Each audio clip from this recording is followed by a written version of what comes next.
Just in time to memorialize OJ Simpson, Hollywood is producing a movie about him in which he is depicted as innocent. It's called The Juice, and it depicts him as innocent of murder, released later this year.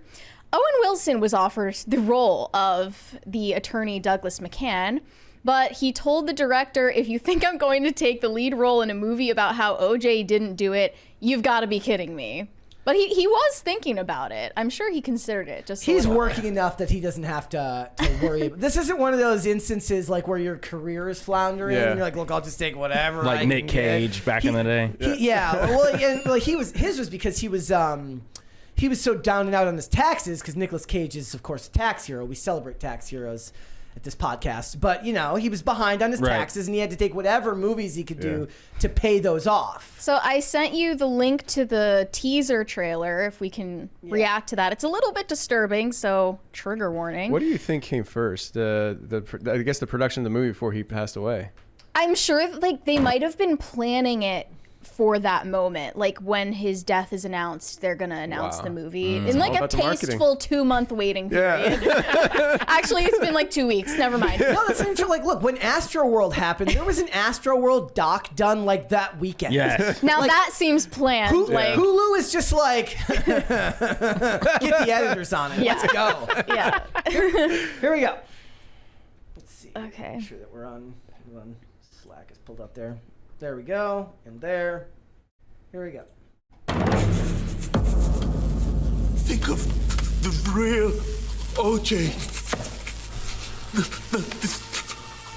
The lost person. Feel better now? You haven't seen anything yet. Yeah.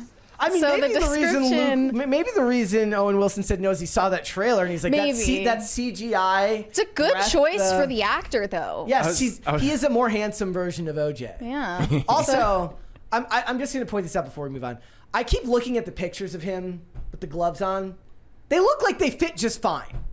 You ever looked at it? That was a Mandela effect. It really is. He puts us like, they don't fit. I'm like, they look like they fit just fine. What are you talking about? So Douglas McCann, a street-smart LA attorney, risks everything when conspiracy theorists draw him into the divisive OJ Simpson saga in this satirical thriller. So it is satire of OJ being innocent, granted.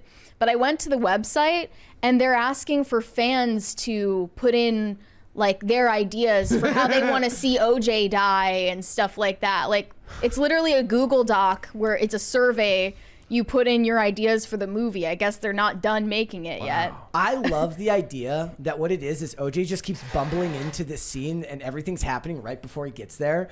So he gets there and she's on the ground, he's like, what the hell? And he touches everything at the crime scene because he just doesn't get that you're not supposed to do that. And he's just driving away and the stereo in the Bronco is really loud. He's like, why is everybody behind me? Look, those red lights are really distracting. Like, and it's kind of just like, he's in his own world. Yeah. Like, CTE, football, it's possible. Absolutely. Yeah. There's got to be some serious money behind this, though, because in order to offer Owen Wilson $12 million, like, there's some money behind it. Yeah, absolutely. There you go. Predictive programming. They want to get out ahead of it because in 30 years, people are just going to believe that the dude is innocent. Well, the conspiracy theory's been going back around here recently that it was actually his son that went over there and did it. So that just popped back up and I saw it all over X and everything again. And that was a while back when they were talking about that. And that he was, that OJ is actually covering up for him. Which is, people were pointing out, like, wouldn't it be wild that everyone thinks he's literally the worst dad in the world? Now that would actually make him like the best dad in the world, just a misguided best. Right. That's their phrasing, not mine. But they're saying, like, at the very least, selfless and something you could understand. Okay, right? Sure. So this is coming out October 3rd, 2025, the 30th anniversary of Simpson's not guilty verdict. I love that, like, also setting it around dates of those.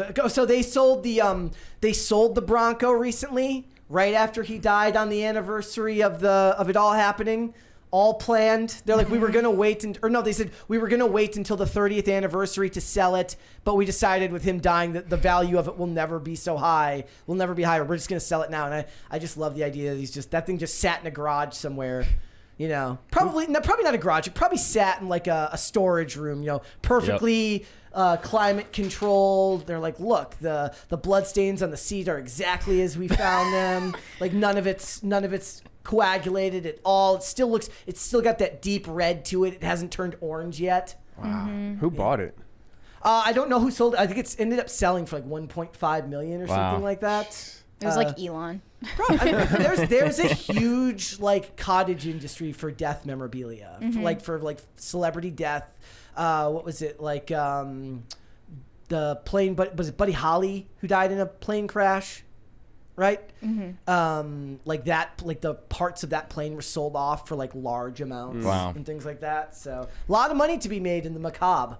Right. There's a lot of money to be made in true crime specifically. As we know, right? Like with true crime being as popular as it is now. I mean, even when I was like this case was probably our first sense of true crime. I mean, I was in elementary school sitting in the cafeteria watching the OJ trial as a little kid because everybody just wanted to watch it, so the teachers would put it on. And That's we crazy, were though. we were watching the OJ trial. I didn't know what was going on. I was like, this guy killed somebody. I guess I don't know, but And parents were just like cool with that. it was the 90s. It was the 90s. The picture that they We use, say that a lot, don't we? The picture they use for Owen Wilson it's the most Owen Wilson picture you've ever seen.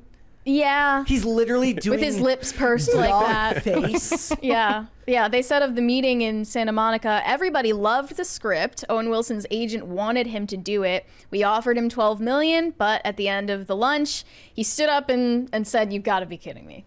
Never mind." He's like, "Look, I'm working a lot right now. I don't. He's need in this demand. money He's right booked and now." busy. He's like, "I'm busy." He is, as far as I know. He works pretty regularly. I think he was on Stargirl. Do you think there's a number that he would have said yes to though? He's like, "Look, 16 million and you got a deal." He's like, Yeah. 20 million, you got a deal, but 12.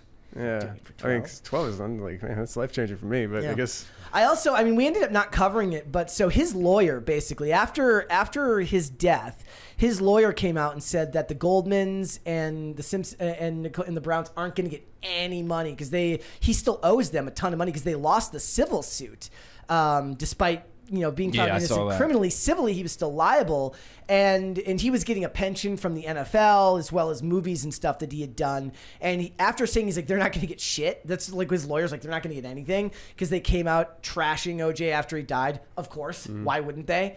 But then he reversed course. He said, I am going to pay them out like the money they're owed and stuff like that. You know what I want them to do with this movie? Race swap OJ. I think it's time for a white OJ Simpson. Holy shit. Yeah. That's such a good idea. Someone suggested Who Chris would Pratt. play Chris Pratt? Yeah, it's not bad. Another person said Tom Holland would be a good pick. oh man, Well, they continually throw Tom Holland in all of these action films all the time, and he's like the most least looking action Timothy star Chalamet. ever. Timothy Chalamet is OJ Simpson. No, you know what? We can go Then all the midway. ladies would love him. I think you get Dave Bautista. Yeah? I think you get Bautista to do it.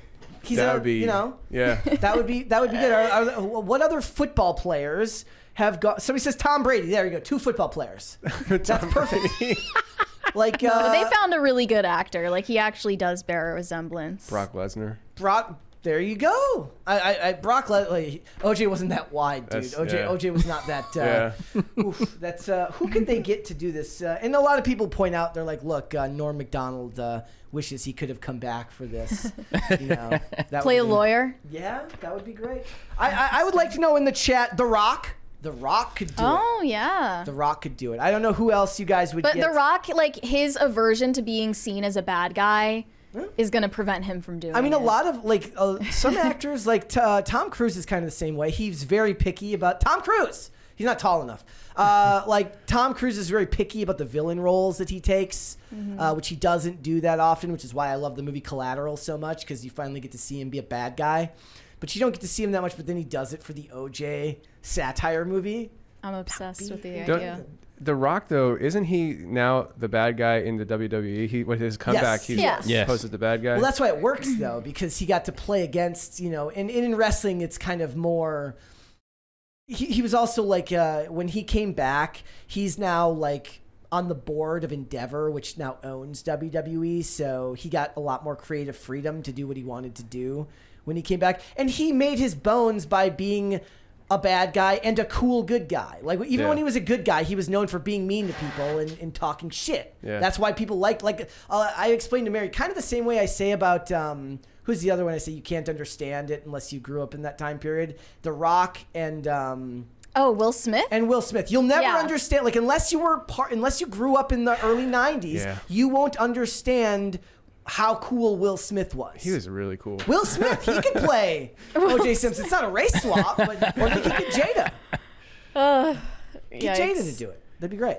Mm-hmm. So yeah, like you won't understand like how cool The Rock was because he's so sanitized now. I have no Hollywood. memory of. Well, and he has vetoes on those scripts in WWE anyway. So when he went there, he's like, well, yeah, I'm going to flip it because, people got mad about what was going to happen. And then he decided to, you know what, I'm just going to play this Hollywood version of myself, the Hollywood Rock from like 2003. Yeah. So, and really, I think it was more of an amalgamation from even before when he was with Nation of Domination. Yep. So I think that was that amalgamation he came up with, and he started doing all the Versace shirts and vests and everything again. And can't even wear shirts because his arms are too big. I know. He's got to do the tank tops. It's really funny. So one of the things that was going around the other day was when DX did their version of the Nation Domination. They all wore blackface. That would never fly down. 1998, and it was like it was amazing. It was the 90s. And the best part was not only did they that, but X-Pac was playing Mark Henry, so he was wearing like a fat suit. Oh. So it's like not only are you being racist, you're being fat phobic too. Triple H had that big nose. Yeah. It's funny, like some of these older TV shows. I mean, like all in the Family's a given, right? But like my wife loves watching The Office, the Golden Girls, and she was showing me this one scene from the Golden Girls that they were the four ladies were fat shaming the one lady's daughter like for an entire 5 minutes, and I was like, wow, that just wouldn't go today. I posted Too like honest. I posted a scene from like the first season of a show called Third Watch where it's these cops at roll call, and it has like racism, sexism, homophobia, and ableism all in like the first minute just by these cops talking to each other. And it's not even done in a mean way. It's just things were a lot more, people were more lighthearted in the late 90s. You could get away with a lot more. Yeah. There's a reason the phrase "it was the 90s" works so well. Yeah. I want them to make this movie. I did think it was funny that right after OJ died, like there was a huge recall on Broncos. Like, yeah, a bunch of cars got a bunch of Broncos. Nothing got to recalled. see here. Yeah. Yeah. And I mean, maybe satire is what you need. I'm surprised. You know who should have made this? Jordan Peele. Yeah. Jordan man. Peele It's very his bag. would have been the person to make this, or get Tyler Perry to do it and turn it into a comedy. Medea's OJ movie. I would watch the Medea's OJ movie any day of the week. Thanks for watching. Listen to full episodes of Pop Culture Crisis on Spotify. Keep up with us on social media and make sure you subscribe and ring that bell so you never miss the show. Bye, guys.